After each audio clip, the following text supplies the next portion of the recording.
নমস্কার বন্ধুরা, আমি প্রিয়া।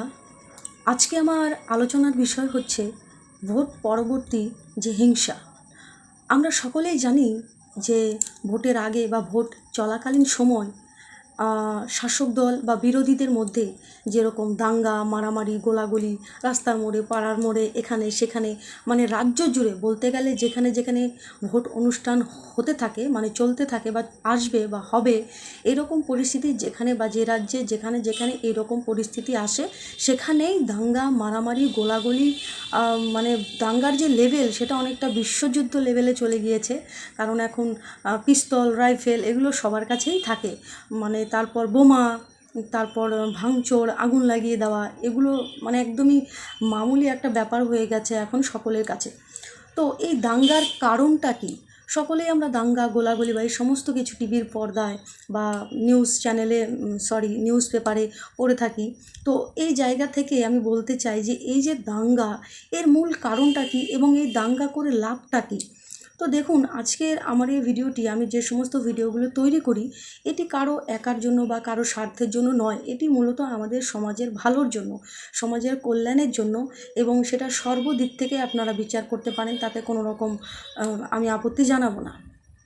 তো দেখুন, সবার প্রথমেই বলি, এই যে দাঙ্গা, ভোট পরবর্তী, এটা দেখা যায় শাসক দল বিরোধী দলের ওপরে তখন মানে হামলা শুরু করে। সে শাসক দল যেই হোক না কেন, এটা স্বাভাবিক। আমরা দেখেছি যখন আমাদের রাজ্যে টিএমসি সরকার ছিল না, অন্য সরকার ছিল, তখন সেই সরকার বিরোধী ভোট পরবর্তীতে জিতে গেলে পরে বিরোধী যারা আছে তাদের বিরুদ্ধে, বিরোধীদের মারা, পেটানো, তাদের বাড়িঘর ভেঙে দেওয়া, দোকানপাট ভেঙে দেওয়া, গুলি করা, বোমা ছোড়া, মানে নানান রকম এই সমস্ত ঘটনা ঘটে থাকে। ঠিক একই রকমভাবে সরকার বদল হয়, সরকার বদল হয়েছে। তো তখন আমরা কি মনে করেছি যে এই সরকার চলে গেলে নতুন সরকার আসলে হয়তো এই দাঙ্গা, মারপিট, এ সমস্ত কিছু আর হবে না। কিন্তু দেখুন, কেমন যেন এই ব্যাপারগুলো না মানে রুটিনের মতো চলে যাচ্ছে, রুটিনের মতো হয়ে যাচ্ছে, নদীর জলের মতো বয়েই যাচ্ছে। যতই আশু পরিবর্তন হোক বা যতই যাই হোক, কিন্তু ব্যাপারটা একই রকম থেকে যায়। আজকে সেই টিএমসির দলের লোকেরাই, টিএমসি পার্টির লোকেরাই, শাসক দলেরাই ওই একই জিনিস করছে যেটা আগে হয়েছে।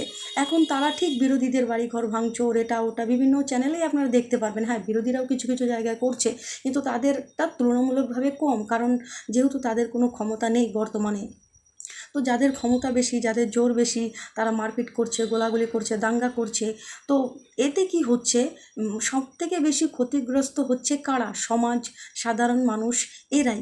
তবে দেখুন, সরকার যেমন ভোটের আগে এত সভা, এত আলোচনা, এত মঞ্চ তৈরি করে, এত চিৎকার করে, ভাষণ দিয়ে, এত কিছু মানুষের জন্য হ্যান হ্যান ত্যান, অমুক সমুক, এত কিছু বলে থাকেন তারা। তো আপনাদের কি কোথাও মনে হয় না, বা সরকারের কি এটা করা উচিত নয়? ভোট পরবর্তীতে কোনো মঞ্চে, কোনো মঞ্চ থেকে কোনো একটি ভাষণ দেওয়া, বা সেটি মঞ্চ না হতে পারে, আপনারা প্রেস কনফারেন্সও করতে পারেন, বা নিজেদের বিভিন্ন চ্যানেল আছে সেখান থেকেও আপনারা একটি ভিডিও তৈরি করে পোস্ট করতে পারেন জনগণের জন্য, যে বাংলায় আমরা জিতেছি, আমাদের যারা সাপোর্ট করেছেন তারাও, এবং যারা বিরোধী তারাও। আপনারা কেউ নিজেদের মধ্যে হিংসা করবেন না। কেন করবেন না? কারণ আমি পুলিশ বাহিনী, যে শাসনকর্মী যারা আছে, আইন তো সকলের জন্য সমান। যারাই এরকম হামলা চালাবে, সে যেই পার্টিরই হোক না কেন, যারা এরকম দাঙ্গা করবে, এই সমস্ত ভাঙচুর করবে, বাড়িঘর এই রকম কাণ্ড করবে, তাদেরকে শাস্তি দেওয়া হবে। আর পুলিশকে অর্ডার দেওয়া হচ্ছে, আপনারা জাতি, ধর্ম, বর্ণ, দল নির্বিশেষে যারা দোষী, যারা দোষ করবে তাদেরকে শাস্তি দেবেন। বাস, এই কথাটুকু কি কোনো সরকারকেই আমি আজ পর্যন্ত দেখলাম না যে কোনো নেতারা ভোট হয়ে যাওয়ার পরে, জিতে যাওয়ার পরে এই মন্তব্যটি সামনে এসে করে থাকেন। কেউ করে না। কেন? এতেই তো বোঝা যায় স্বার্থ, শুধুমাত্র স্বার্থ। আর আমাদের মাথা মোটা বাংলার পাবলিক, মানে কি বলবো, যে খগেন্দা, গজেন্দা, মনেন্দা এরকম টাইপের থাকে না কিছু, মেরে দেবো, কেটে দেবো টাইপের, তারা লেগে যায় গোলাগুলি, দাঙ্গা এসব করতে। আচ্ছা, এবার আপনাদের উদ্দেশ্যে বলি, যারা দাঙ্গা করছেন তাদের উদ্দেশ্যে বলছি। দেখুন, এই যুদ্ধ লাগিয়ে দিল, যুদ্ধ 2 দেশ, 3 দেশ, 4 দেশের মধ্যে যুদ্ধ লেগে গেল। যুদ্ধটি লাগালো কারা? নেতারা, মেন মাথারা, তাদের যে প্রধান দেশের, তারা। কিন্তু এই যুদ্ধে মরছে কারা? শুধুমাত্র সেনাবাহিনীরা এবং সাধারণ জনতা। ঠিক ভোটের পর্বও এটি। নেতা মন্ত্রীরা যারা আছে তারা কিন্তু এখন ব্যস্ত। আসন, কে কোন আসনে বসবে, কে কোন মন্ত্রী হবে, কে কোন জায়গায় কি করবে, কোন ফান্ডে কত টাকা আছে, কি কাজ করবে না করবে, আগামী বিধানসভার ভোট আসতে চলেছে সেই নিয়ে প্রস্তুতি। তারা এখন সেসব নিয়ে ব্যস্ত। কিন্তু আপনারা কি করছেন? একই পাড়ায় থাকা, হয়তো পাশাপাশি বাড়িতে থাকা আপনার যে প্রতিবেশী হতে পারে তার সাথে আপনার পার্টিগত দিক থেকে মিল নেই, কিন্তু ভুলে যাবেন না প্রতিবেশী বা পাড়ার লোকজনেরা বা একসাথে যারা আমরা বসবাস করি, আমাদের এটাই প্লাস পয়েন্ট যে দেখুন আমাদের কারো কিছু হলে সবার আগে কিন্তু সেই পাড়ার লোকটি আগে আমাকে দেখবে। নেতা মন্ত্রীরা কিন্তু আসবে না। তাই পার্টিগত আপনারা করুন না, যে যা ইচ্ছে সেই পার্টি করুন, তাতে কোনো রকম কোনো বাধা নেই। কিন্তু এই পার্টিগত ব্যাপারটিকে, ভোট দেওয়া ব্যাপারটিকে কেন আপনারা নিজেদের ব্যক্তিগত জীবনে নিচ্ছেন? নেতারা ভুলে যাচ্ছে, ভোট হয়ে যাওয়ার পরে নেতারাই ভুলে যাচ্ছে যে ভোট হয়ে গেছে বা আমাকে এই কাজকর্ম করতে হবে। তো আপনারাও ভুলে যান না, ভোট হয়ে গেছে, জিতেছেন, যে জিতেছেন, যে হেরেছেন ভুলে যান না। আবার একসাথে বসুন না, চায়ের দোকানে চা খান, আবার একসাথে বসুন না আড্ডা মারতে। কেন আপনারা নিজেদের মধ্যে মারপিট করে বাড়িঘর ভেঙে দিচ্ছেন, এটা করছেন সেটা করছেন? কেন নিজেদের মধ্যে সম্পর্কগুলো কেন নষ্ট করছেন? তাতে আপনার লাভ কী? আপনি বলুন আপনার লাভ কী? আপনারা আসলে এসব করছেন আপনারা কি ভেতরেও যে বললাম না রক্তগুলো আপনাদের একটু টকবক বেশি করে, ঠিক সেই কারণে। এর কোনো রকম কোনো যুক্তি হয় না। সে আপনার পাড়ার লোক, আপনার চেনা জানা লোক, আপনার ভাই বন্ধু, এরাই। আজকে কোনো কিছু হলে মোদিও আসবে না, মমতাও আসবে না, এটা মনে রাখবেন। আপনাদের প্রতিবেশীরাই, পাড়ার প্রতিবেশীরাই আসবে।